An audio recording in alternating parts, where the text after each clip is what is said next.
नमस्ते, नमस्कार प्यारे साथियों, कैसे हैं आप सभी? उम्मीद करती हूँ सभी प्यारे बच्चे एकदम बढ़िया हैं और एकदम ज़बरदस्त और एकदम शानदार है। तो सभी प्यारे साथियों का स्वागत है आपके प्यारे से परिवार रोज़गार विद अंकित में।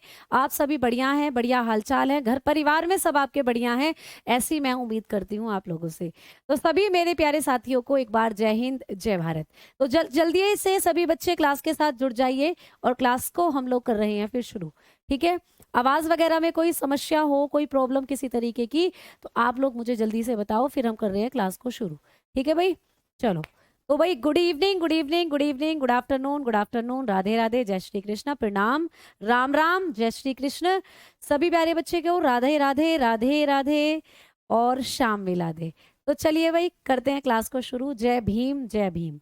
तो भाई पिछली क्लास में हमने करा था सर्कुलेटरी सिस्टम को खत्म। मैंने आपको बताया था कि किसके हृदय में कितने कक्ष होते हैं।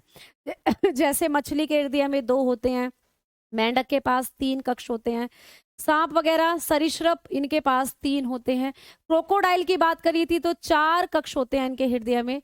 हमने बात करी थी व्हेल की, डॉल्फिन की, तो इनके पास भी 4 कक्ष होते हैं। बाकी पक्षियों की बात कर लें तो 4 कक्ष होते हैं। हमारी बात कर लें स्तनधारियों की तो 4 कक्ष हृदय में देखने को मिलते हैं। सबसे ज्यादा हृदय में कक्ष होते हैं कॉकरोच के, 13 चैम्बर होते हैं।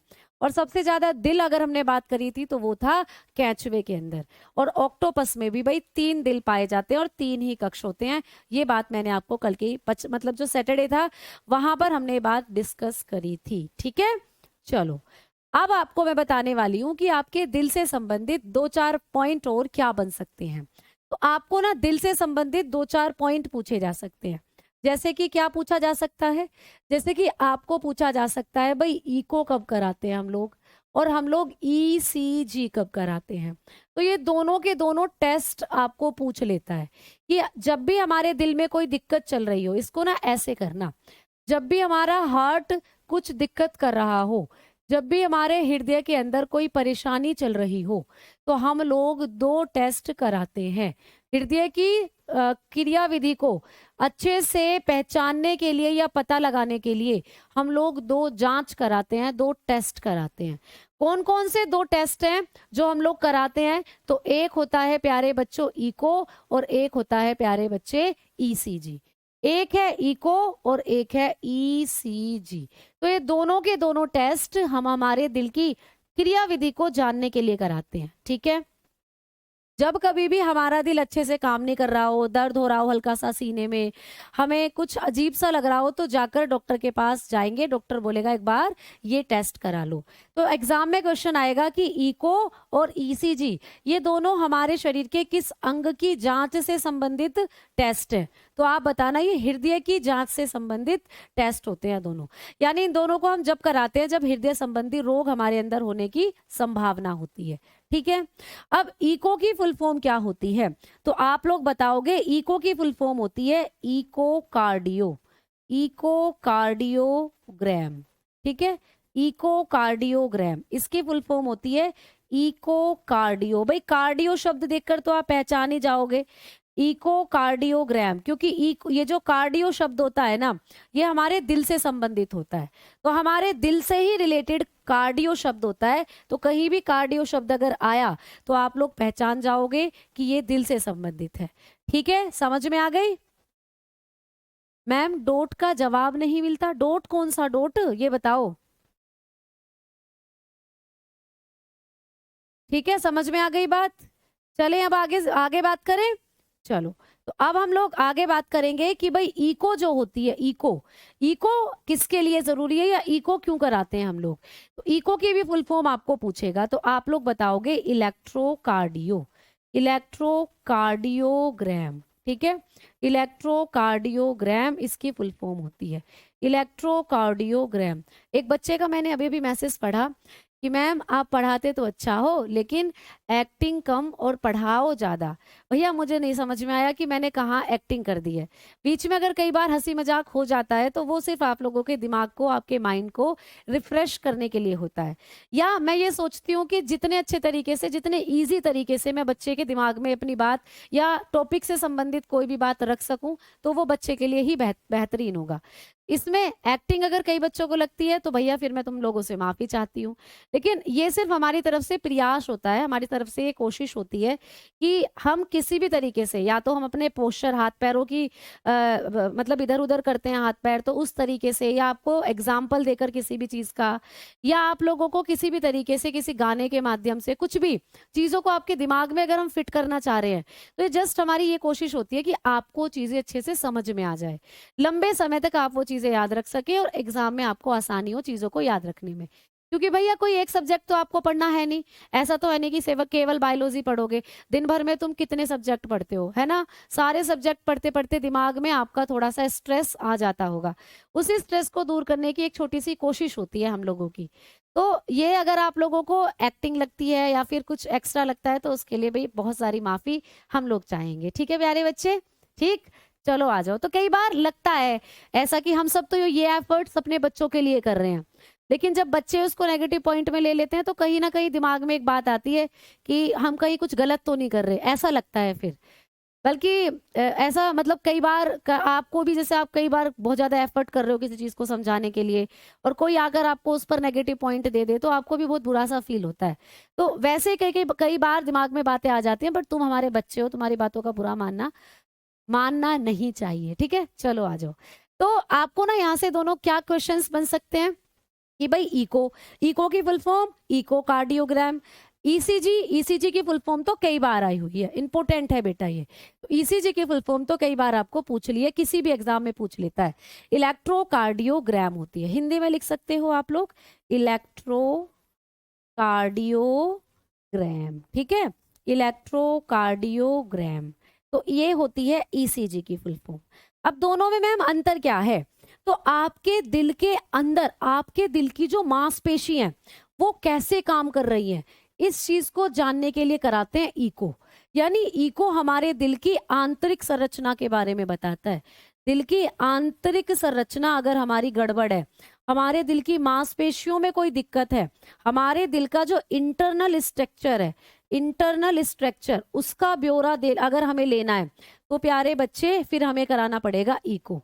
तो अगर हमारे दिल की मांसपेशी जो अंदर की तरफ, उनको हमें देखना है कि वो अच्छे से काम कर रही हैं या नहीं कर रही हैं, ठीक है, तो आप लोग कराओगे इको। लेकिन अगर आपको बस ये जानना है कि मेरा दिल अच्छे से धड़क रहा है, या मेरे दिल का जो मैंने बताया था ना, दिल में हमारे कंपल्सन बनते हैं, हमारे दिल में करंट बनते हैं, तो दिल आपका ऐसे सिकुड़ता है, फैलता है, सिकुड़ता है, फैलता है, तो उसकी अगर जांच करनी है तो फिर सिंपल सा ईसीजी करा लो। तो ईसीजी क्या करा, ईसीजी किस लिए कराते हैं? दिल की इलेक्ट्रिक, जो दिल के अंदर कंपन हो रहे हैं, दिल की धड़कन की जांच करने के लिए। तो ये किस लिए कराते हैं? धड़कन की जांच करने के लिए, धड़कन की जांच के लिए। ठीक है, धड़कन की जांच के लिए इसको हम कराते हैं, धड़कन की जांच के लिए। अब दोनों पॉइंट आपके क्लियर हो गए होंगे। हमारी हार्ट बीट मेजर करने के लिए इसको हम क्या करते हैं, कराया जाता है, ये टेस्ट जो होता है। ठीक है, समझ में आ गई बात? चलो, तो अब दोनों पॉइंट्स ये भी क्लियर हो गए। अब हार्ट जो था चैप्टर वो आपका खत्म। अब आ जाओ अगले चैप्टर की तरफ बढ़ते हैं। तो इस चैप्टर से जितने भी पॉइंट्स कराए हैं वो आप लोग कर लीजिए। ठीक है बेटा, डिटेल में पूरा पढ़ा रहे हैं, इससे ज्यादा डिटेल आपको क्या पढ़ाई जा सकती है ये बताओ। अमीश प्यारे बच्चे, अगर आपको लगता है कि ये रिकॉर्डेड क्लास है तो बेटा आप लोग फिर बाद में 8 बजे रात को फिर भी रिकॉर्डेड लेनी है, फिर भी ये भी रिकॉर्डेड ही है, तो प्यारे बच्चे रात को 8 बजे आराम से देख लेना फिर। ठीक है, अभी आप आराम करो, थोड़ी सी रेस्ट ले लो। ठीक, चलो आ जाओ आ जाओ, आगे बात करते हैं। अब हम लोग अब चल रहे हैं भाई अगले टॉपिक की तरफ। तो अब हमारा अगला टॉपिक है रेस्पिरेटरी सिस्टम। रेस्पिरेटरी सिस्टम, तो जो भी बच्चे बहुत अच्छे से अपने सिलेबस को करते चल रहे हैं ना, उन बच्चों को एक बार मैं बताऊंगी कि हमने कौन कौन से टॉपिक क्लियर कर लिए। भाई बताओ जल्दी से। हमने ब्लड के बारे में पढ़ लिया, हमने हमारी हड्डियों के बारे में पढ़ लिया, हमने हमारे दिल के बारे में पढ़ लिया। तो कुल मिलाकर 3 टॉपिक हमारे कवर हो चुके हैं, और बेसिक बायोलॉजी मैंने पहली क्लास में करवाई दी थी। अब हमारे चौथे टॉपिक की तरफ बढ़ रहे हैं, जिसका नाम है रेस्पिरेटरी सिस्टम, यानी कि श्वसन तंत्र। ठीक है बेटा, परिसंचरण तंत्र से जितने भी पॉइंट मैंने लिखवाए हैं उनको अच्छे से पढ़ लेना, इससे डीप और कुछ नहीं आएगा। ठीक है, एक बच्चे का टेलीग्राम में डाउट था कि मैम शायद अओर्टा को लेकर वो कुछ पूछ रहा था बच्चा, कि अओर्टा को लेकर एक प्रश्न आया था इस तरीके से। तो बेटा मैंने बताया था कि जो महाधमनी है वो आपके हृदय के कौन से कक्ष से निकलती है, तो आपने बताया था लेफ्ट वेंट्रिकल से। पिक्चर में मैंने आपको अच्छे से सारी चीजें समझाई भी थी बनाकर, तो वो बिल्कुल सही बात है, लेफ्ट वेंट्रिकल से निकलती है अओर्टा। ठीक है, चलो अब आ जाओ, बात करेंगे भाई श्वसन तंत्र की। ऐसा सिस्टम जिसमें हमारे शरीर के अंदर जो ब्रीथिंग या रेस्पिरेशन की क्रिया हो रही है, श्वसन की क्रिया जो हमारे शरीर में हो रही है, उसके बारे में अब हम पढ़ने वाले हैं। ठीक है प्यारे साथियों, बताओ जल्दी से। ठीक है, वॉइस नहीं आ रही है, क्या दिक्कत आ गई वॉइस में? भैया बैटरी तो पूरी है और आवाज भी आपको आनी चाहिए। ठीक है, ठीक है, समझ में आई बात? चलो आ जाओ आगे बात करते हैं अब हम लोग। तो भाई अब आप लोगों का एक और सिस्टम शुरू हो गया है, रेस्पिरेटरी सिस्टम, जिसमें एक शब्द आया है रेस्पिरेटरी, यानी कि इसको हम बोलते हैं रेस्पिरेशन। सबसे पहले समझना जरूरी है कि मैम रेस्पिरेशन क्या होता है, मैडम जी श्वसन क्या होता है। तो प्यारे बच्चे, जितने भी इस पृथ्वी पर सजीव हैं, जितने भी इस पृथ्वी पर ऐसी चीजें हैं, ऐसे जीव हैं जो सजीवों की कैटेगरी में आते हैं, वो करते हैं बेटा रेस्पिरेशन, या वो करते हैं श्वसन। तो रेस्पिरेशन होता क्या है मैडम जी?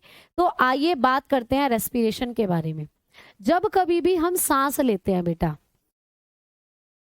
सांस लिया उसको छोड़ देते हैं, फिर छोड़ दिया, क्या ये रेस्पिरेशन होता है? सांस लेना और सांस छोड़ना, क्या ये श्वसन होता है? तो हम कहेंगे भाई बिल्कुल भी नहीं, सांस लेना और सांस छोड़ना ये श्वसन में नहीं आता। अगर आपको कभी भी पूछे, एक और शब्द है देखो, ब्रीथिंग, एक और शब्द होता है जिसको बोलते हैं हम ब्रीथिंग, यानी कि इसको कहा जाता है सांस लेना, सांस लेना। ठीक है, तो प्यारे बच्चे इन दोनों में अंतर क्या है, इन दोनों शब्दों में अंतर क्या है? तो अंतर आपको साफ दिख रहा है। ब्रीथिंग क्या होता है भाई? सांस लेना और सांस छोड़ना, सांस लेना व छोड़ना, तो यही होता है आपका ब्रीथिंग। तो ब्रीथिंग क्या है बेटा? ब्रीथिंग में सिर्फ इतनी सी चीजें आती हैं कि सांस अंदर लिया और सांस बाहर छोड़ दिया, ये होता है ब्रीथिंग। ठीक है, लेकिन श्वसन क्या होता है? तो श्वसन वो प्रक्रिया है जब हम ऑक्सीजन को अपने शरीर में लेकर जाते हैं और हमारे शरीर की कोशिकाओं में बैठा हुआ है ग्लूकोज। मैंने आपको परिसंचरण तंत्र में भी बताया था कि हमारे अंग जो हैं वो कोशिका से बने हैं और कोशिकाओं के पास है ग्लूकोज। उस ग्लूकोज को कोशिकाएं जलाना चाहती हैं। क्यों जलाना चाहती हैं? क्योंकि जब तक वो ग्लूकोज जलेगा नहीं तब तक कोशिका को एनर्जी नहीं मिलेगी, ऊर्जा नहीं मिलेगी। तो वही वाली बात आपकी श्वसन कहलाती है, यानी कि शरीर के अंदर जो ऑक्सीजन है, ऑक्सीजन की उपस्थिति में ग्लूकोज का जलना और कार्बन डाइऑक्साइड और ऊर्जा और पानी का निकलना, यही होता है प्यारे बच्चे श्वसन। तो रटना नहीं, समझना चीजों को। आ जाओ लिखो इधर, क्या लिखोगे भाई? ऑक्सीजन की उपस्थिति में, ऑक्सीजन की उपस्थिति में, ऑक्सीजन की उपस्थिति में किसका जलना? ग्लूकोज का जलना। भाई ग्लूकोज हमारी कोशिकाओं का ईंधन होता है, ग्लूकोज का जलना, ऑक्सीजन की उपस्थिति में ग्लूकोज का जलना व कार्बन डाइऑक्साइड, ओ कार्बन डाइऑक्साइड, जल और ऊष्मा या ऊर्जा, और ऊर्जा उत्पन्न करना, ऊर्जा उत्पन्न करना, ये कहलाता है भाई रेस्पिरेशन। इसे ही कहते हैं हम श्वसन। तो ये बड़ी डिफिकल्ट सी लग रही होगी, लेकिन डिफिकल्ट बिल्कुल नहीं है, एकदम आसान है। कैसे एकदम आसान है? पहले इंग्लिश में लिख दूं फिर समझाती हूँ। ठीक है, तो लिखोगे यहाँ पर burning of glucose, burning of glucose, burning of glucose in the presence of, in the presence of oxygen, in the presence of oxygen and out CO2, water and energy। तो प्यारे बच्चे, जब भी हम ऑक्सीजन की उपस्थिति में श्वसन करेंगे तो ऑक्सीजन शरीर के अंदर जाएगी, अंदर जो ग्लूकोज है वो जलेगा, जलकर कार्बन डाइऑक्साइड, पानी और एनर्जी निकलेगी। इसी प्रक्रिया को कहते हैं हम श्वसन। तो दोनों चीजों में कितना अंतर हो गया। ये तो जस्ट एक प्रक्रिया है, सांस ली सांस छोड़ दी, लेकिन सांस लेने के बाद क्या हो रहा है अंदर, और सांस छोड़ने से पहले शरीर में क्या हो रहा है, ये पूरी प्रक्रिया आती है श्वसन के अंदर। मुझे एक बार सभी बच्चे बताओ, इस डेफिनेशन में कोई दिक्कत किसी को? अभी एक छोटे से डायग्राम के द्वारा मैं इस चीज को भी आपको समझाने वाली हूँ, बाकी इसको रटना नहीं है, सिर्फ समझना है। क्लास रुक रही है बेटा? क्लास तो बिल्कुल सही चल रही है, ठीक है। इंग्लिश में भी दिया करो, समझ नहीं आता हिंदी में बेटा। वैसे तो बायलिंगुअल ही मिलती है पीडीएफ, लेकिन मैं फिर भी बच्चे से बोलना चाहूंगी जो पीडीएफ बनाता है कि बेटा बायलिंगुअल ही रखा करो आप नोट्स को, ठीक है। चलो आ जाओ, आगे बात करते हैं। अब आओ, अब आगे बात करेंगे हम लोग। मैम क्लास जल्दी जल्दी कराओ, ठीक है। अच्छा बेटा, आराम से करेंगे, चीजें जो समझ में आए। देखो, मान लो ये तुम्हारी कोशिका है प्यारे बच्चे, ये तुम्हारी कोशिका है, ठीक है। इस कोशिका के पास है ग्लूकोज, ये तुम्हारी सेल है और इस सेल के पास रखा हुआ है ग्लूकोज। ग्लूकोज का फॉर्मूला C6H12O6 है। मैम इस कोशिका के पास ग्लूकोज कहाँ से आया? तो हमने जो खाना खाया था, हमने जो भोजन लिया, उसी से पहुंचा ग्लूकोज हमारी कोशिका में। तो हमारी कोशिका में जो जो हम खाना खाते हैं, जिसमें जो कार्बोहाइड्रेट होता है, उसी से ग्लूकोज बना और ग्लूकोज पहुंचा हमारी कोशिका में ब्लड के माध्यम से, यानी ब्लड बहाकर ले गया इसको हमारी कोशिका तक। अब हमारी कोशिका इंतजार में बैठी हुई है कि भैया ऑक्सीजन आएगी और ग्लूकोज चलेगा। तो भाई आपके शरीर में ये खून बह रहा है, इस खून के अंदर ये ग्लूकोज था, इस ग्लूकोज को खून आपकी कोशिका तक छोड़ाया, भाई छोड़ दिया, ठीक है। अब वापस से आपके यहाँ पे खून बह रहा है, तो खून जब बह रहा है, जब आपने क्या करा, आपने रेस्पिरेशन करा, आपने सांस लिया बेटा। ब्रीथिंग वाला प्रोसीजर तो करते ही हो भाई, सांस लेते हैं सांस छोड़ते हैं। जैसे ही आपने सांस लिया तो सांस के साथ ऑक्सीजन आपके शरीर के अंदर चली गई। अब ऑक्सीजन शरीर के अंदर गई तो ऑक्सीजन खून में गई और खून जो है इस ऑक्सीजन को दे आया आपकी कोशिकाओं तक। तो कोशिकाओं को मिल गई ऑक्सीजन। अब कोशिकाएं क्या करेंगी, ऑक्सीजन की उपस्थिति में ग्लूकोज को जलाना शुरू करेंगी। भाई ये जो ग्लूकोज है ना, ये हमारी कोशिका का ईंधन है। ग्लूकोज को कोशिकीय ईंधन कहते हैं बेटा, ये हमारी कोशिका का ईंधन है, कोशिकीय ईंधन है, ये सेल फ्यूल इसको कहा जाता है। मैम कोशिकीय ईंधन का मतलब क्या है? जैसे कि आप गाड़ी चलाते हो, गाड़ी में पेट्रोल डालते हो, डीजल डालते हो, तो भैया गाड़ी जब ही चलेगी जब इसमें पेट्रोल, सीएनजी या फिर डीजल होगा। तो गाड़ी को चलाने के लिए भी ईंधन चाहिए, और गाड़ी का ईंधन पेट्रोल, सीएनजी या फिर डीजल हो सकता है, ठीक है।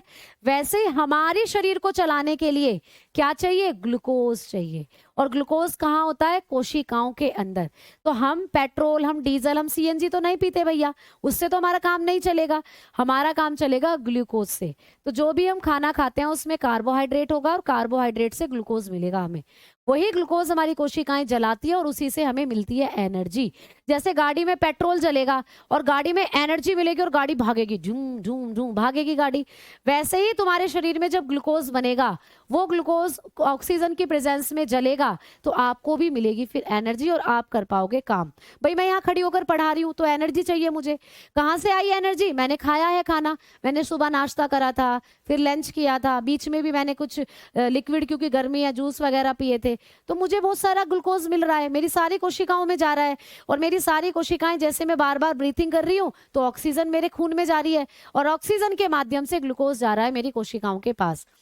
तो हमारी कोशिकाओं में हमेशा ग्लूकोज होता है, हमेशा हमारे ब्लड में ऑक्सीजन होती है। ग्लूकोज ऑक्सीजन की उपस्थिति में जलता रहता है और साथ ही साथ आपको एनर्जी मिलती रहती है।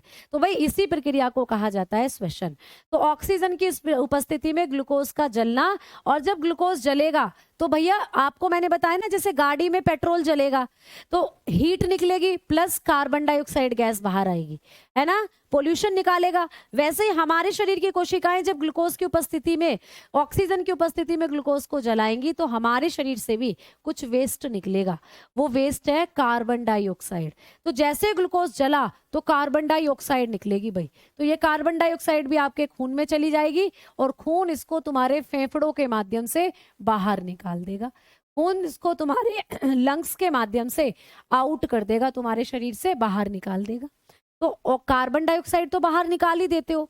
अब बच्चे बोलेंगे मैम आपने लिखवा रखा है कि पानी भी निकलता है, आपने लिखाया है कि पानी भी निकलता है। बेटा बिल्कुल सही बात, जब आप रेस्पिरेशन करोगे तो पानी भी निकलेगा। मैम दिखाई तो देता नहीं है पानी।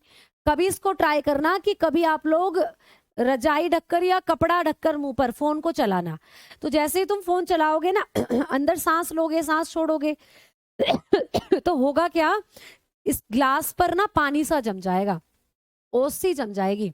तो जब आप इस पे ऐसे फिंगर घुमाओगे ना तो तुम्हें दिखेगा कि वो ओस, वो जो पानी है ना, वो वही है जो आपके सांस के साथ बाहर निकल रही है। तो ये होती है प्यारे बच्चे क्या, ये होती है आप लोगों की कार्बन डाइऑक्साइड के साथ पानी की मात्रा। ठीक है, तो भाई पानी भी निकलता है, सभी बच्चे ध्यान देंगे। ठीक है, पानी भी निकलता है, सभी बच्चे ध्यान देंगे। ओके मैम, दिन रिवीजन भी करा दिया करो। बेटा पिछली क्लास का रिवीजन मैंने आते ही किया था आप लोगों को। ठीक है, चलो आओ आगे बात करते हैं। अब पानी भी निकलता है भाई, साथ ही साथ वाटर भी रिलीज होता है, वाटर, और साथ में एनर्जी भी निकलती है। एनर्जी किस रूप में निकलेगी, हीट की रूप में, भैया गर्मी ऊष्मा के रूप में निकलेगी। मैम हीट का कैसे पता लगाएं कि जब हम लोग सांस लेते हैं तो हीट भी निकलती है, इसका पता लगाने के लिए तो आपके पास डेली सबसे अच्छा एग्जाम्पल होता है। अब क्या भाई, गर्मी बहुत पड़ रही है, अगर एक कमरे में आप 10 लोगों को बैठा दो और एसी पूरा चला दो तो वो एसी काम करता हुआ नजर नहीं आएगा तुम्हें, उस कमरे में सफोकेशन सी हो जाएगी। या उस कमरे में अगर एक कमरा है उसमें 10-15 लोग बैठे हुए हैं, उस कमरे में बड़ी उमस सी हो जाती है, गर्मी सी हो जाती है। क्यों हो जाती है, क्योंकि वो जो 10 के 10 लोग बैठे हैं वो रेस्पिरेशन कर रहे हैं, श्वसन कर रहे हैं, सांस अंदर ले रहे हैं छोड़ रहे हैं, अंदर ले रहे हैं छोड़ रहे हैं। तो जब वो सांस को बाहर छोड़ रहे हैं तो हीट का अमाउंट भी हमें फील होता है, हीट भी निकलती है सांस के साथ। इसीलिए कमरे का टेम्परेचर ज्यादा हो जाता है जहां पर एक साथ ज्यादा लोग इकट्ठे हो जाते हैं। तुमने देखा सर्दियों में हमारे छोटे भाई बहन जो होते हैं हम उनके साथ ऐसे चिपक कर सोते हैं, सर्दी लगती है तो ऐसे चिपक कर सोने से या रजाई में अंदर जब आप मुंह ढकते हो तो आपको ज्यादा गर्माहट मिलती है। क्यों, क्योंकि सांस के साथ आप हीट छोड़ रहे होते हो तब। ठीक है, इसलिए तो श्वसन वह प्रक्रिया है जिसमें ऑक्सीजन की उपस्थिति में ग्लूकोज जलता है और प्यारे बच्चे कार्बन डाइऑक्साइड, पानी और हीट निकलती है। हीट या फिर आप एनर्जी बोल सकते हो। ठीक है, समझ में आ गई बात, क्लियर हो गया पॉइंट। तो भाई ये काम तो तुम डेली करते हो, डेली करते हो, डेली, इसमें कुछ नया है नहीं। तो मैंने बोला था बायोलॉजी और कुछ नहीं है, आप जो डेली प्रतिक्रियाएं करते हो वही है, बस बस उसको मुझे तुम्हें समझाना है, बाकी सब आपको पता है। तो भाई श्वसन के बारे में अब आप समझ चुके हो कि जब आप ले रहे हो सांस, ऑक्सीजन अंदर जा रही है, अंदर ग्लूकोज है, ग्लूकोज जल रहा है, बदले में कार्बन डाइऑक्साइड, पानी और हीट आपकी निकल रही है, इसी को कहते हैं रेस्पिरेशन, इसी को कहते हैं श्वसन। समझ में आ गई बात, चलो आ जाओ आगे बात करते हैं। अब आपको पूछेगा कि मैम जो श्वसन होता है, जो रेस्पिरेशन होता है, रेस्पिरेशन किस प्रकार की प्रक्रिया है, श्वसन कैसी प्रक्रिया है, बेटा ये प्रश्न बना हुआ है एग्जाम में। तो श्वसन की अगर हम लोग बात करते हैं तो श्वसन एक ऊष्माक्षेपी अभिक्रिया है, ऊष्माक्षेपी अभिक्रिया है जो श्वसन होता है। रेस्पिरेशन कैसी रिएक्शन है आपको पूछ ले, तो रेस्पिरेशन एक ऊष्माक्षेपी अभिक्रिया है प्यारे बच्चे, इस बात को याद रखना। एक्सोथर्मिक रिएक्शन होती है, एक्सोथर्मिक, ठीक है, एक्सोथर्मिक रिएक्शन है जो रेस्पिरेशन होता है। मैम एक्सोथर्मिक रिएक्शन क्या होता है, तो एक्सोथर्मिक रिएक्शन वो है जिसमें हीट निकलती हो, ऐसी अभिक्रियाएं जो वातावरण में हीट छोड़ती हो। तो मैंने अभी कहा हम जब श्वसन करते हैं तो हीट रिलीज करते हैं, तो इसीलिए हमारी जो श्वसन की प्रक्रिया है ये एक ऊष्माक्षेपी अभिक्रिया हो जाती है। ठीक है, अच्छा श्वसन की क्रिया की अगर हम लोग बात करते हैं तो श्वसन की क्रिया में कौन सी एनर्जी किस में कन्वर्ट हो जाती है ये भी पूछा जाता है। भाई जैसे प्रकाश संश्लेषण की क्रिया करते हैं पौधे, तो प्रकाशीय ऊर्जा को रासायनिक ऊर्जा में कन्वर्ट कर देते हैं जो पौधे होते हैं। तो प्रकाश संश्लेषण में प्रकाशीय ऊर्जा रासायनिक ऊर्जा में कन्वर्ट हो रही है। लेकिन अगर हम श्वसन की बात करते हैं तो श्वसन के अंदर क्या देखने को मिलता है हम लोगों को कि केमिकल एनर्जी जो होती है वो हीट एनर्जी में कन्वर्ट होती है। तो श्वसन की क्रिया में रासायनिक ऊर्जा, श्वसन की क्रिया में क्या होता है, रासायनिक ऊर्जा किसमें कन्वर्ट हो जाती है, ऊष्मीय ऊर्जा में कन्वर्ट हो जाती है। ये भी एग्जाम का पूछा हुआ प्रश्न है। ठीक है, परिवर्तित होती है। ठीक है, तो आपको ये भी एग्जाम में प्रश्न पूछा हुआ है कि श्वसन की क्रिया में कौन सी ऊर्जा किस ऊर्जा में कन्वर्ट हो जाती है।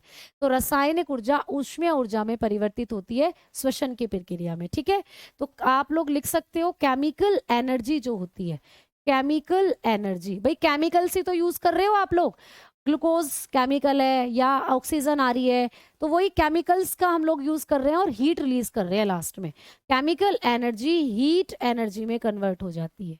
ठीक है, तो आपको मैंने लिख दिया है, तो केमिकल एनर्जी का हीट एनर्जी में कन्वर्जन हो जाता है श्वसन की प्रक्रिया के अंदर। तो बड़े अच्छे अच्छे से पॉइंट है जो आपको एग्जाम में पूछे जाते हैं और आपको लगता है बड़ा हार्ड पेपर आया था, तो हार्ड नहीं था पेपर, ये छोटे छोटे पॉइंट अब मैंने आपको बता दिए। अब आगे बात करें तो जो श्वसन होता है प्यारे बच्चे, श्वसन या श्वसन तंत्र का हमारे शरीर में मुख्य अंग कौन सा होता है, ये आपको पूछ ले। तो भाई जब हम रेस्पिरेशन करते हैं, श्वसन करते हैं, तो आप सभी बच्चे मुझे एक बार बताओ कि श्वसन तंत्र का मुख्य अंग क्या होगा आपके शरीर में, जल्दी से बताओ भाई। क्लास में दिक्कत हो रही है, रुक रुक कर चल रही है बच्चा, क्लास तो यहाँ से मैं भी देख पा रही हूँ बिल्कुल सही। हो सकता है आपका डेटा सुबह से खत्म हो गया होगा, इसीलिए क्लास दिक्कत कर रही है। मुझे सिर्फ आपका ही मैसेज दिखा है कि क्लास रुक रुक कर चल रही है, बाकी सभी बच्चे का कमेंट जो है वो कॉमन ही आ रहा है। केमिकल एनर्जी क्यों क्या होती है बेटा, वो एनर्जी जिसमें हम केमिकल्स का यूज करते हैं। अब आपको मैंने बताया कि हमारे शरीर में ऑक्सीजन जा रही है, ग्लूकोज जल रहा है, तो ये सब क्या है, ये एक सब केमिस्ट्री में इस्तेमाल किए जाने वाले केमिकल्स ही आप लोग समझ सकते हो। ठीक है, चलो बहुत बढ़िया। बच्चे बोल रहे हैं मुंह होगा, बच्चे बोल रहे हैं कि लंग्स होंगे, बहुत बढ़िया, बहुत शानदार। तो बिल्कुल कुछ बच्चे बोल रहे हैं नोज होगा, नोज नाक होगा। तो भाई आपको कभी भी पूछे श्वसन तंत्र का मुख्य अंग, श्वसन तंत्र का मुख्य अंग, श्वसन तंत्र का मुख्य अंग कौन सा होता है, आप लोग बताकर चलोगे बिल्कुल हमारे फेफड़े। तो बताना मेन रेस्पिरेटरी ऑर्गन कौन सा है, मेन रेस्पिरेटरी ऑर्गन। तो हमारा मेन रेस्पिरेटरी ऑर्गन जो होता है वो है आपके फेफड़े। ठीक है, वो है आप लोगों के फेफड़े यानी कि लंग्स। क्लियर हो गई बात। तो आइए भाई बात करेंगे अब हमारे फेफड़ों के बारे में, अब बात करेंगे हमारे लंग्स के बारे में। तो हमारे शरीर के अंदर जो हमारा मुख्य अंग है वो हमारे लंग्स होते हैं। तो भाई हेडिंग डाल दीजिए लंग्स, हेडिंग डालेंगे प्यारे बच्चे फेफड़े। आ जाओ सबसे पहला पॉइंट कि भाई फेफड़ों का अध्ययन क्या कहलाता है। आपको पूछेगा स्टडी ऑफ लंग्स क्या होती है, स्टडी ऑफ लंग्स। फेफड़ों के अध्ययन को क्या कहा जाता है, फेफड़ों के अध्ययन को क्या कहते हैं। तो जब भी आपको प्रश्न आए कि फेफड़ों के अध्ययन को क्या कहते हैं, तो आप लोग बताना पुल्मोनोलॉजी, पुल्मोनोलॉजी। आप लोग बताओगे पुल्मोनोलॉजी होता है फेफड़ों का अध्ययन। तो फेफड़ों के अध्ययन को कहा जाता है पुल्मोनोलॉजी। ये पूछा जा सकता है, आपको आ जाता है एग्जाम में। ठीक है, तो फेफड़ों के अध्ययन को कहा जाता है पुल्मोनोलॉजी। जो फेफड़े होते हैं इनका वजन कितना होता है भाई, हमारे पास जो दोनों फेफड़े हैं इनका वजन कितना होता है। तो हमारे जो फेफड़े हैं वो 1.3 से 1.7 किलोग्राम के हो सकते हैं। तो हमारे जो फेफड़े हैं उनका वजन 1.3 से 1.7 किलोग्राम हो सकता है। बहुत बढ़िया, बहुत बढ़िया। ठीक है, हाँ आ जाओ अब हम आगे बात करते हैं। अब अगर आगे बात करें, ठीक है, आ जाओ आगे बात करें अगर हम, तो हमारे फेफड़ों का कलर कैसा होता है भाई, कौन बताएगा फेफड़े कैसे हैं, किसी ने देखा है फेफड़ों का रंग कैसा होता है, हमारे फेफड़ों का रंग कैसा होता है। Colour of lungs, colour of lungs, हमारे जो लंग्स है ना इनका कलर होता है भाई गुलाबी, गुलाबी गुलाबी होते हैं हमारे फेफड़े जो होते हैं। तो हमारे फेफड़े गुलाबी रंग के होते हैं। ठीक है, हमारे फेफड़े होते हैं गुलाबी, पिंक कलर के होते हैं हमारे फेफड़े। लेकिन कई बार हम अपने फेफड़ों का कलर चेंज ही कर देते हैं। कैसे चेंज कर देते हैं भैया, सिगरेट पीकर, गुटखा खाकर, है ना, या कई बार पोल्यूशन के कारण ऐसा हो जाता है जब हम ज्यादा पोल्यूटेड एरिया में रहते हैं। भाई ऐसी जगह रह रहे हो जहाँ फैक्ट्रीज वगैरह है, धुआं निकल रहा है, पोल्यूशन आपके फेफड़ों में जा रहे हैं आपके सांस के साथ, तो इस तरीके से कई बार हमारे फेफड़ों का कलर जो है वो चेंज हो जाता है। तो जब भी हमारे फेफड़ों का कलर चेंज होगा तो हमें कुछ बीमारियां हो जाती हैं। तो चलिए अब मैं आपको बताती हूँ कि फेफड़ों के रंगों से संबंधित बीमारियां कौन कौन सी होती हैं। एक बीमारी आपको पूछी जाती है white lung disease, white lung disease, एक बीमारी आपको पूछी जाती है वाइट लंग डिजीज, सफेद फेफड़ा रोग। ठीक है, सफेद फेफड़ा रोग। तो भाई आपको कभी भी पूछे कि सफेद फेफड़ा रोग कब होता है, किसकी वजह से हमारे फेफड़ों का रंग सफेद हो जाता है, तो जब हम कपास की फैक्ट्री में काम करते हैं बेटा, कपास फैक्ट्री, जब हम लोग कपास की फैक्ट्री में काम करते हैं या कागज फैक्ट्री में काम करते हैं, कागज फैक्ट्री में, तो हम लोगों का जो फेफड़ा है वो सफेद रंग का हो सकता है। तो ये प्रश्न आएगा कि किस व्यवसाय से संबंधित लोगों में सफेद फेफड़ा रोग देखने को मिलता है। तो जो व्यक्ति कपास यानी वस्त्र भी, भाई कॉटन वगैरह जो होते हैं, तो जब भी हम लोग कॉटन फैक्ट्री में काम करेंगे, कॉटन फैक्ट्री, ठीक है, या फिर प्यारे बच्चे कॉटन फैक्ट्री और आप लोग पेपर फैक्ट्री की जब भी बात करेंगे, तो इस फैक्ट्री के अंदर कार्य करने वाले कर्मचारियों के अंदर सफेद फेफड़ा रोग देखा जाता है। इसमें हमारे फेफड़े ना एकदम वाइट हो जाते हैं। कॉटन, ये जो कॉटन है ना, रुई बोलते हैं जिसको, कपास, उसके छोटे छोटे छोटे छोटे पार्टिकल सांस के साथ हमारे फेफड़ों में जम जाते हैं। तो चलो मैं तुम्हें वाइट फेफड़ा दिखाती हूँ कैसा होता है। वाइट फेफड़ा रोग मैं आपको दिखाती हूँ। वाइट लंग डिजीज, तो जो वाइट लंग डिजीज होती है वो कौन सी होती है, कैसी होती है? इसमें देखो इस तरीके से हमारे फेफड़े, हमारे लंग्स जो होते हैं वो वाइटिश कलर में आपको दिखाई देते हैं। इस तरीके से ऐसे से हो जाते हैं हमारे फेफड़े, सफेद सफेद पार्टिकल एक्सरा कराने पर आपके फेफड़ों में जमे हुए नजर आएंगे। इसी को बोलते हैं वाइट फेफड़ा रोग। ठीक है, आ जाओ आगे बात करते हैं। अगली बीमारी कौन सी हो सकती है? अगली बीमारी है ब्लैक लंग डिजीज। नेक्स्ट है बेटा black lung disease, black lung disease. अगली बीमारी है ब्लैक लंग डिजीज, काला फेफड़ा रोग। ठीक है, काला फेफड़ा रोग, काला फेफड़ा रोग। ठीक है, तो ये किसकी वजह से होता है, यानी फेफड़ों का रंग काला हो जाता है भैया, काला, काले रंग के फेफड़े हो जाते हैं। तो कई बच्चे बोलेंगे कि मैम सिगरेट पीने से हो जाते हैं। हाँ बिल्कुल हो सकते हैं, सिगरेट पीने से फेफड़ों का कैंसर भी हो जाता है, तम्बाकू खाने से। लेकिन अगर आप सिगरेट और तम्बाकू नहीं खा रहे फिर भी ये बीमारी हो गई, तो आप लोग कहीं ना कहीं इस फैक्ट्री से संबंधित या इन व्यवसाय से संबंधित हो। तो आपको कभी भी पूछे तो बताना कोयला, कोयला फैक्ट्री में जब भी हम लोग काम करते हैं, कोयला फैक्ट्री में जब भी काम करेंगे, ऑयल फैक्ट्री में जब भी काम करेंगे, तो बेटा उनके अंदर ये बीमारी देखने को मिलती है। ठीक है, काला फेफड़ा रोग जो होता है। ठीक, समझ में आए? क्लियर? तो ये बीमारी कोयला फैक्ट्री में कर्मचारी जो होते हैं उनके फेफड़ों में देखने को मिलती है। छोटे छोटे कोयले के पार्टिकल उनके सांस के साथ फेफड़ों में जाकर जम जाते हैं, जिससे उनके फेफड़े एकदम काले हो जाते हैं। ठीक, क्लियर? चलो, अगर आपको कभी भी पूछे कि जो तम्बाकू हम लोग खाते हैं, तम्बाकू जो हम लोग खाते हैं भाई, टोबैको, जो टोबैको हम लोग यूज कर रहे होते हैं, तो ये टोबैको यूज करने से हमारे फेफड़ों के अंदर, या टोबैको में ऐसा क्या होता है जो हमारे फेफड़ों में कैंसर कर सकता है?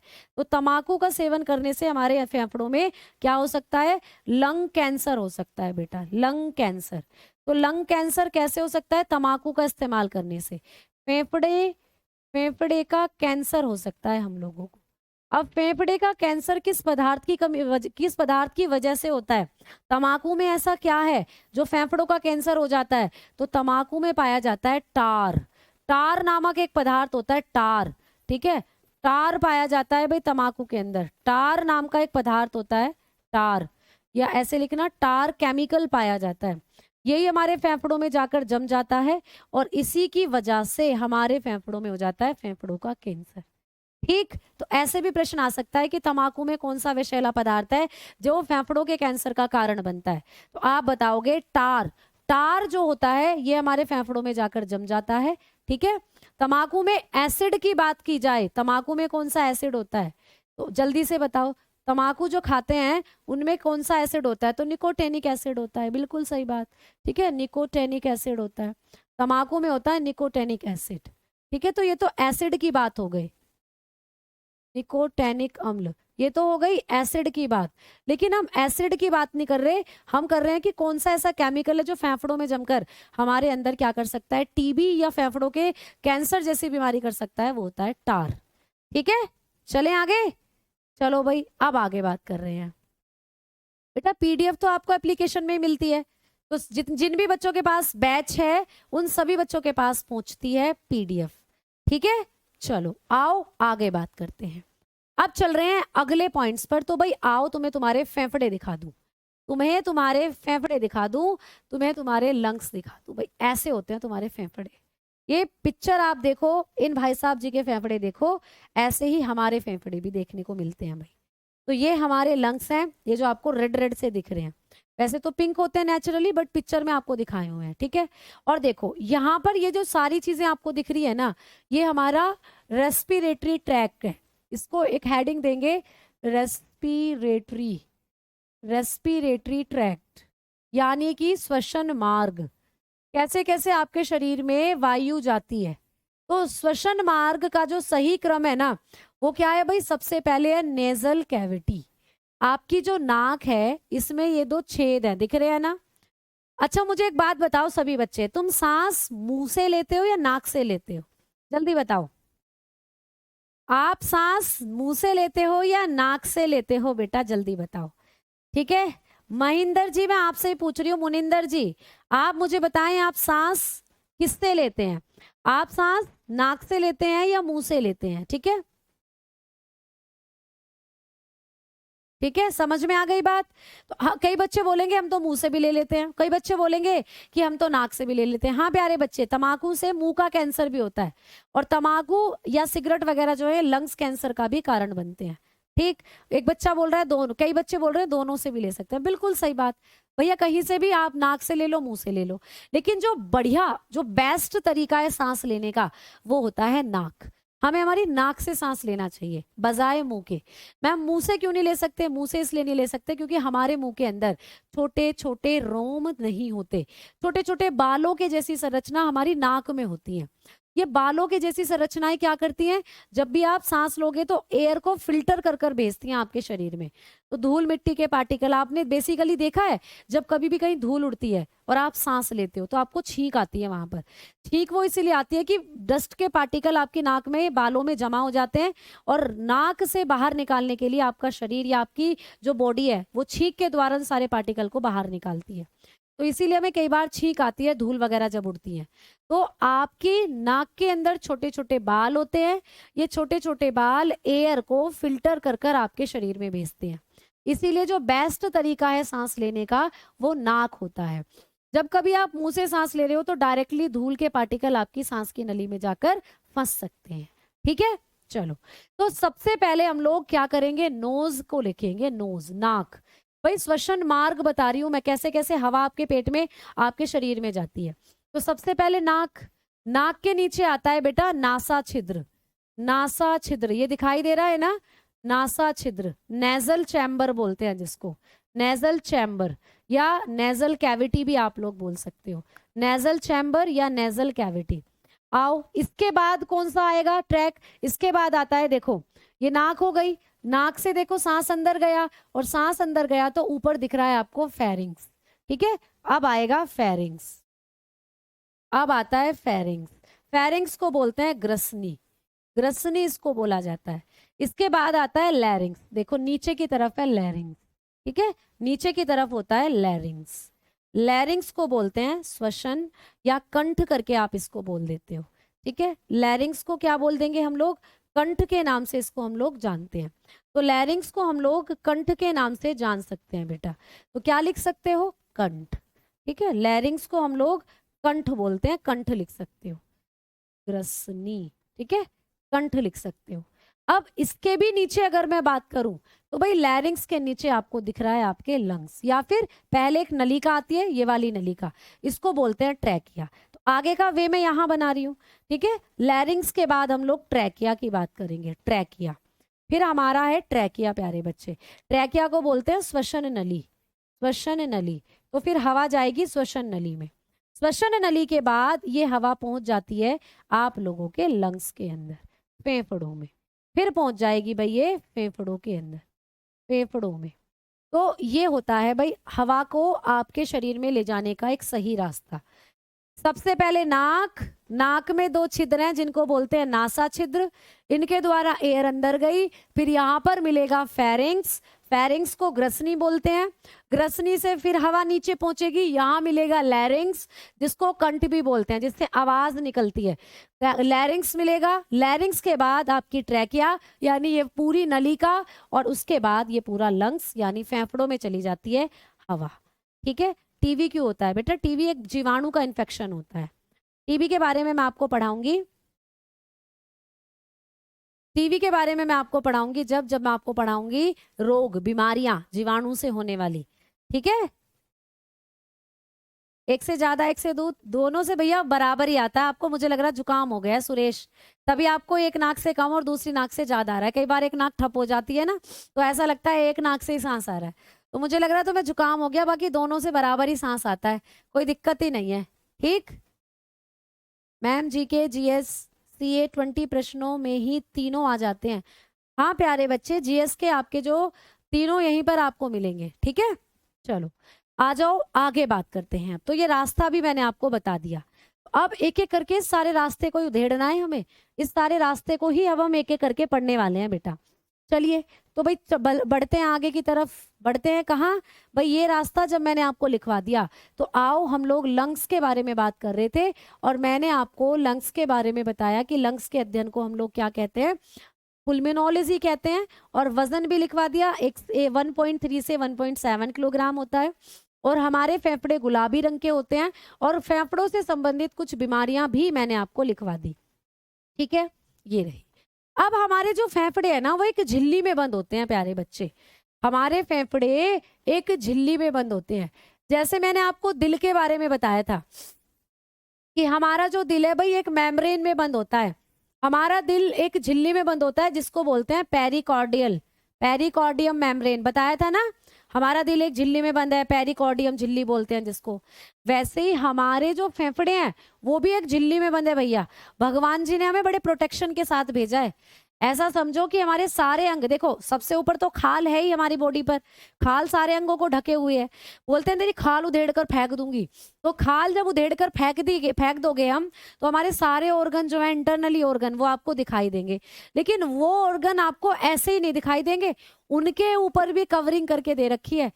इसको ऐसा समझो जैसे हम कभी शादी होती है किसी की, तो जो सालियां होती हैं भैया, जो दूल्हे की सालियां हैं, ओ दूल्हे की सालियों हरे दुपट्टे वाली हो, गाना सुना है तुमने, जूते दे दो पैसे ले लो।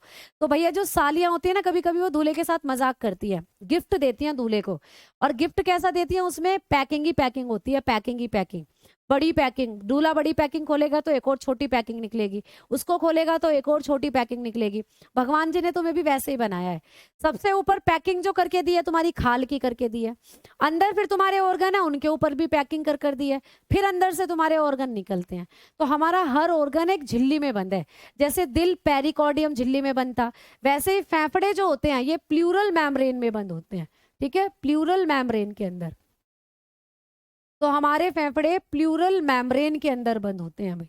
तो ये प्रश्न आता है कि फेफड़ों को प्लूरल झिल्ली, फेफड़ों को घेरने वाली झिल्ली का नाम क्या है? तो हमारे फेफड़े एक झिल्ली से घिरे रहते हैं जिसको कहते हैं प्लूरल मेम्ब्रेन, प्लूरल झिल्ली। समझ में आई बात? मान लो ये तुम्हारे फेफड़े हैं, है मान क्या लो है ही तुम्हारे फेफड़े, ये तुम्हारे फेफड़े हैं। तो तुम्हारे ये जो फेफड़े हैं ना, ये चारों तरफ से एक झिल्ली में बंद होंगे इस तरीके से, ये रही एक मेम्ब्रेन ऐसे करके। तो तुम्हारे फेफड़ों को चारों तरफ से एक झिल्ली घेरे रहती है, इस झिल्ली को बोलते हैं प्लूरल मेम्ब्रेन। तो ये है प्लूरल झिल्ली भाई, ठीक है, ये है प्लूरल मेम्ब्रेन। क्लियर है ना? चलो अब आगे बात करते हैं। मैम आर्मी जीडी में नोट्स पता नहीं क्या लिख रहे हो, ठीक है, चलो आओ। तो अब हम बात करेंगे कि फेफड़े जो हैं हमारे ये झिल्ली में बंद है। तो आपके जो दोनों फेफड़े हैं, दो फेफड़े होते हैं हमारे पास, एक लेफ्ट एक राइट, तो क्या दोनों फेफड़े एक जैसे साइज के होते हैं क्या, या कोई सा फेफड़ा छोटा या बड़ा होता है? तो आप लोग बताएंगे कि हमारे जो फेफड़े होते हैं दोनों के दोनों फेफड़े एक जैसे नहीं होते, या दोनों लंग्स हमारे सेम साइज के नहीं होते हैं। हमारे जो लेफ्ट लंग की बात अगर हम करते हैं, लेफ्ट लंग, हमारा जो लेफ्ट लंग होता है ना, हमारा जो बायां फेफड़ा होता है, बायां फेफड़ा, ये हल्का सा छोटा होता है। क्यों? क्योंकि अभी बताऊंगी डायग्राम में क्यों, पहले समझो। हमारे बाएं फेफड़े की ना एक खास बात है, हमारे बाएं फेफड़े में एक जगह पाई जाती है जिसको कहते हैं कार्डिक नोच। तो बाएं फेफड़े के अंदर मिलती है कार्डिक नोच। क्या मिलती है बेटा? कार्डिक नोच। ठीक है, हृदय खांच। तो हमारे बाएं फेफड़े में देखने को मिलती है हृदय खांच। देखो आपको ना एग्जाम में प्रश्न आएगा कि हृदय खांच कौन से फेफड़े में पाई जाती है, दाएं फेफड़े में, बाएं फेफड़े में, फेफड़ों के मध्य में, या लीवर में, ऐसे करके पूछ लेगा। तो आप लोग बताना कि हमारा जो लेफ्ट वाला लंग होता है उसमें पाई जाती है कार्डिक नोच। अब मैडम जी कार्डिक नोच क्या होती है? तो मैंने अभी भी बताया ना, कहीं भी कार्डिक शब्द मिले अपने आप को रिलेट कर लेना, ये तो दिल के बारे में बात हो रही है। तो आपका जो दिल है ना वो भी फेफड़ों के मध्य में ही आता है। लेकिन दिक्कत ये है कि मैंने आपको बताया ना कि हमारा जो दिल है ना वो झुका हुआ होता है लेफ्ट की तरफ को, झुका हुआ है भैया लेफ्ट की तरफ को। ठीक है, अब दिल जब लेफ्ट की तरफ को झुका हुआ है तो हमारा जो ये लेफ्ट वाला फेफड़ा है हल्का सा ऐसे दबा हुआ होता है। मान लो ये हमारा राइट वाला लंग है ऐसे पूरा, लेकिन हमारा जो ये लेफ्ट वाला फेफड़ा है ये हल्का सा दबा हुआ हो जाता है, हल्का सा पिचक जाता है, जैसे ये पिचका हुआ है। देखो क्यों पिचका हुआ है? क्योंकि इसको आपके दिल को झुकने के लिए जगह चाहिए। तो आपका जो दिल है हल्का सा लेफ्ट को झुका हुआ होता है, तो दिल को झुकने की जो जगह चाहिए, भाई जैसे आप खड़े हो, आप इधर को झुक रहे हो ऐसे ऐसे, तो झुकने को जगह चाहिए ना इधर को। अगर यहाँ दीवार होती एकदम तो क्या मैं झुक पाती? नहीं झुक पाती। तो दिल को हल्का सा झुकने के लिए जगह चाहिए, उस जगह को ही बोलते हैं कार्डिक नोच। तो हमारे दिल को झुकने के लिए जगह चाहिए, उसी दिल को झुकने की जगह को कहा जाता है कार्डिक नोच। कार्डिक नोच कौन से फेफड़े में पाई जाती है? लेफ्ट वाले फेफड़े में। समझ में आ गई बात? ठीक, क्लियर? आ जाओ आगे बढ़ते हैं, और कहानी तुम्हें फेफड़ों की अब बता दी जाए। प्यारे बच्चे, जो हमारे फेफड़े होते हैं ना, इस फेफड़े के अंदर क्या क्या संरचना है अब मैं आपको वो सिखाती हूँ। तो हेडिंग डालोगे फेफड़ों की संरचना, हेडिंग डालो फेफड़ों की संरचना, फेफड़ों की संरचना, स्ट्रक्चर ऑफ लंग। अब बात करेंगे हम लोग स्ट्रक्चर ऑफ लंग्स। अब मैं थोड़ा सा यहाँ रुकने वाली हूँ, आप लोगों के साथ थोड़ी सी बातें करने वाली हूँ। बताओ कोई डाउट यहाँ तक? जल्दी बताओ, कोई डाउट यहाँ तक? ग्रेसिका कहाँ है मैम? ग्रेसिका बेटा यहाँ है, यहाँ। जब आप लोग नाक से सांस लोगे तो नाक से सांस लेने के जस्ट नीचे यहाँ ग्रसिका है, फेरिंग्स जो होती है आप लोगों की। ठीक है, यहाँ है फेरिंग्स आप लोगों की। क्लियर? अच्छा, कभी भी आप लोगों को पूछे कि जब हम साउंड जनरेट करते हैं, आवाज निकालते हैं, तो वो हमारे कौन से हिस्से से निकलती है? तो सभी को पता है कंठ वाले भाग से। ये जो कंठ वाला भाग है यहीं से हम आवाज निकालते हैं बेटा, आवाज, साउंड हम यहीं से निकालते हैं। क्यों? क्योंकि आपका जो लैरिंग्स वाला हिस्सा है, ये आपका जो कंठ वाला हिस्सा है, इसमें कॉर्टिलेज होता है बेटा। क्या होता है यहाँ पर? कॉर्टिलेज होता है, कॉर्टिलेज। और यही कॉर्टिलेज जब आप सांस लोगे तो हवा आपके अंदर जाएगी, हवा से टकराता है ये ऐसे। जैसे आप ढोलक पे नहीं बजाते हो तालियां, ढोलक बजता है डम डुम डुम डुम डुम डुम, जैसे ढोलक में एक हाथ मारा तो ढोलक बहुत देर तक कंपन करता है, वैसे जब आप सांस ले रहे हो ना तो यहाँ पर है कॉर्टिलेज। तो ये कॉर्टिलेज ऐसे कंपन करेगा, इसी से साउंड जनरेट होती है, इसी से आवाज बनती है, इसीलिए इसको कंठ बोला जाता है बेटा, लैरिंग्स वाले एरिया को। ठीक है, तो समझ में आ गई बात? तो ये होगा आप लोगों का सही। ठीक, चलो अब ये जो फेरिंग्स है इसके बारे में क्या एक पॉइंट मैम लिखना है। तो आपको एक प्रश्न एग्जाम में आता है कि वो जगह बता दो जहां भोजन नलिका और भैया श्वसन नलिका दोनों मिलते हैं। मैंने बताया था यहाँ पे आपकी भोजन नलिका भी है और श्वसन नलिका भी। भाई खाना जो खा रहे हो वो भी यहीं को जा रहा है पेट में, और जो सांस ले रहे हो वो भी यहीं को जा रहा है फेफड़ों में। तो आपकी वो कौन सा जॉइंट है, कौन सी जगह है जहां भोजन नलिका और श्वसन नलिका दोनों मिलती हैं? तो वो ये जगह है फेरिंग्स। तो फेरिंग्स क्या है? भोजन नलिका व श्वसन नलिका को मिलाने वाली जगह, श्वसन नलिका। ठीक है, भोजन व श्वसन नलिका मिलती है यहाँ पर। अरे यार, भोजन व श्वसन नलिका, भोजन व श्वसन नलिका मिलती है। तो कौन सी जगह है जहां भोजन और श्वसन नलिका मिलती है? तो बताकर चलोगे, फेरिंग्स। कौन सी जगह है बेटा? फेरिंग्स। तो लिख लीजिएगा जॉइंट, इंग्लिश में बोल रही हूँ, जॉइंट। आप लोग भोजन नलिका को बोलते हो एसोफेगस, ओइसोफेगस एंड ट्रैकिया। सांस वाली नलिका को बोलते हैं ट्रैकिया।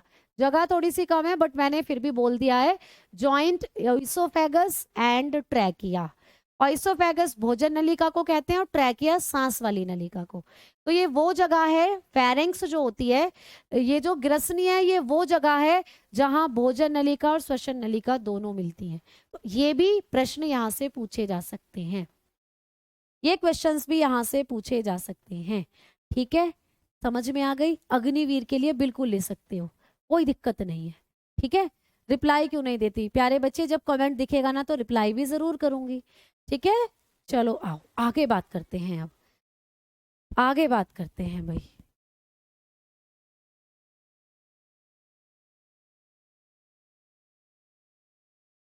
ठीक, साउंड तेज कर लो, साउंड तेज कर लो। साउंड तो इससे तेज नहीं हो सकता भैया। रंध्र क्या होते हैं? रंध्र तो बेटा पौधों में पाए जाते हैं, स्टोमाटा, वो तो प्लांट्स में होते हैं। अभी कहाँ टाइम हुआ है?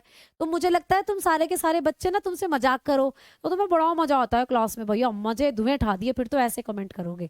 और जहां तुम्हें पढ़ाने लगो सीरियस होके कि पेपर में आएगी ये चीज पढ़ लो, तो तुम क्लास में से भागना शुरू कर देते हो। फिर तो टाइम हो गया, बस करो, थक गए, फिर तो तुम्हारे ऐसे डाउट्स आने लगते हैं।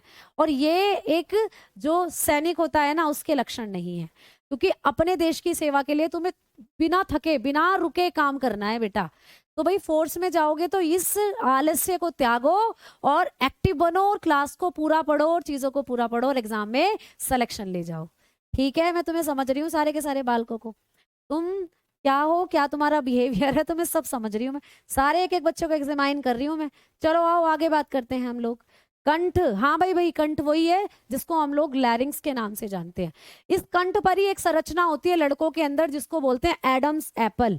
इसी कंठ के ऊपर, इसी लैरिंग्स के ऊपर लड़कों के अंदर, जो बॉयज होते हैं, जो लड़के होते हैं, उनके अंदर एक संरचना पाई जाती है जिसको कहते हैं एडम्स एप्पल। क्या कहते हैं बेटा? एडम्स एप्पल, उसको हम बोलते हैं एडम्स एप्पल। एक उभरी हुई सी संरचना लड़कों में देखने को मिलती है जिसे हम एडम्स एप्पल, टैटुआ के नाम से भी जानते हैं, है ना? हाँ, तो ये लड़कों के अंदर पाई जाती है। सही बात मैडम जी, भैया हम तो सही बोलते हैं, बाकी तुम्हारे समझने की इच्छा पर डिपेंड करता है। चलो आओ अब आगे बात करते हैं। तो मैं तुम्हें फेफड़ों के बारे में ना कुछ चीजें अब लिखवाने वाली हूँ। जैसे कि आप लोगों के ये फेफड़े हैं, तो एक छोटा सा डायग्राम मैं बनाऊंगी जिससे आपको चीजें बड़ी क्लियर हो जाए। मान लो मेरे प्यारे बाल को, ये तुम्हारी नाक है, नाक यहां से ऐसे गई, श्वास नलिका नीचे को आ गई ऐसे। ठीक है, तो भैया अब बन गए ये श्वास नलिका, ऐसे जाकर दो भागों में बट गई ऐसे, ऐसे बट गई भाई ऐसे। अब ये दोनों तुम्हारे बन गए फेफड़े, एक फेफड़ा ये बन गया और एक फेफड़ा ये बन गया। ठीक है, अब इन्हीं से ये जो ग्रीन ग्रीन संरचना है, इसी से कुछ और संरचनाएं निकलती हैं ऐसे, ऐसे निकलेंगी भाई ऐसे। ठीक है, ये निकली, ऐसे इधर भी निकलती हैं ऐसे ऐसे करके, ये रही, ये रही, देखो ये रही। अब इनसे भी एक और करके ऐसे ऐसे संरचनाएं यहां देखने को मिलेंगी ऐसे। तो हम फेफड़ों की संरचना हेडिंग मैंने आपको डलवाई थी, तो फेफड़ों की जो संरचना है कुछ ऐसी सी संरचना आपको देखने को मिलती है। ठीक है, ये वाला जो एरिया है ये आपकी नाक है, नोज है। नाक से आप लोग सांस लेते ही हो, आपको पता है। ठीक है, सांस जब लोगे तो हवा नीचे को आएगी, इसको हम लोग ट्रैकिया कहते हैं। ये प्यारे बच्चे ट्रैकिया है, श्वसन नलिका, इसको बोलते हैं हम श्वसन नलिका। ये है आप लोगों की ट्रैकिया, श्वसन नलिका। अब यही श्वसन नलिका ऐसे दो भागों में बट गई। तो ये जो मोटे मोटे से हरे रंग के मैंने बनाए हुए हैं, इनको कहते हैं ब्रोनकाई। इनको क्या कहते हैं बेटा? ब्रोनकाई। क्या कहते हैं इनको? ब्रोनकाई कहते हैं। इनको कहा जाता है ब्रोनकाई। ठीक है, अब इन्हीं ब्रोनकाई से ये पीले पीले से निकलते दिख रहे हैं, देखो इनको क्या कहते हैं? इनको कहते हैं ब्रोंकियोल्स। इनको कहते हैं ब्रोंकियोल्स। क्या कहते हैं भैया? ब्रोंकियोल्स। इनको कहते हैं ब्रोंकियोल्स। ठीक, तो ये हैं ब्रोंकियोल्स, इनको कहते हैं ब्रोंकियोल्स। ठीक, अब इन्हीं ब्रोंकियोल से ये लाल लाल से जो तुम्हें दिख रहे हैं, इनको कहते हैं एल्वियोलाई। अगर प्रश्न बना ना इस चैप्टर से, तो यहां से बनने की संभावना ज्यादा होती है। यहां से प्रश्न बनने की संभावना ज्यादा होती है। तो ये पूरी इंपॉर्टेंट चीजें हैं जो आप लोगों को एग्जाम में फेफड़ों की संरचना से करनी है याद। ठीक है, तो ट्रैकिया हो गई आप लोगों की, समझ में आया? ट्रैकिया दो भागों में बट गई। एक, इस पहले भाग को, ग्रीन वाले भाग को ब्रोनकाई कहते हैं, और आगे ये जो येलो येलो शाखाएं सी बट रही हैं, इनको ब्रोनक्यूल्स कहते हैं। और सबसे अंत में आपको जो संरचना दिख रही है, इसको कहते हैं एल्वियोलाई। आपको जो पढ़ना है वो ये पढ़ना है बेटा, एल्वियोलाई को आप लोगों को पढ़ना है। एल्वियोलाई की अगर हम लोग बात करते हैं, तो एल्वियोलाई कैसी संरचनाएं हैं? अंगूर के समान संरचनाएं हैं। अंगूर के समान, भाई तुमने अंगूर खाए हैं, जैसे अंगूर गुच्छों में लगे रहते हैं, वैसे ही ये फेफड़ों में अंगूर के समान संरचना है। ये आपको एग्जाम में पूछता है कि फेफड़ों के अंदर जो ग्रेप लाइक स्ट्रक्चर है उनको क्या कहते हैं। तो ग्रेप्स लाइक स्ट्रक्चर होता है, ये अंगूर के समान संरचनाएं हैं आपके फेफड़ों के अंदर। बात समझ में आ रही है भाई? तो अंगूर के जैसी संरचनाएं कौन सी हैं? एल्वियोलाई हैं। आगे अगर इनके बारे में बात करते हैं, तो मैडम जी ये एल्वियोलाई क्या काम करती हैं? इन्हीं में होता है बेटा गैसों का आदान प्रदान। गैसों का आदान प्रदान। आप लोग सांस लेते हो, है ना? आप लोग क्या करते हो? सांस लेते हो। तो आप जब सांस ले रहे हो, ऑक्सीजन गई अंदर, कार्बन डाइऑक्साइड जब सांस छोड़ते हो बाहर आती है। तो ये क्या जादू हो रहा है? ऑक्सीजन अंदर गई, कार्बन डाइऑक्साइड बाहर आ रही है। तो ये जो गैसों का एक्सचेंज हो रहा है ना, वो यही होता है फेफड़ों में। ये बहुत इंपॉर्टेंट प्रश्न है कि फेफड़ों में वो कौन सी संरचनाएं हैं जहां गैसों का आदान प्रदान होता है, तो बताना एल्वियोलाई। तो लिख सकते हो भाई, exchange of gases. Exchange of gases यहीं पर होता है। गैसों का आदान प्रदान फेफड़ों में कौन सी संरचना में होता है? एल्वियोलाई में होता है, कुपिकाओं में होता है। और ये जो कुपिकाएं हैं ना, या ये जो एल्वियोलाई है, इनको ही कहते हैं फेफड़ों की संरचनात्मक और क्रियात्मक इकाई। लास्ट पॉइंट ये है प्यारे बच्चे, फेफड़ों की संरचनात्मक।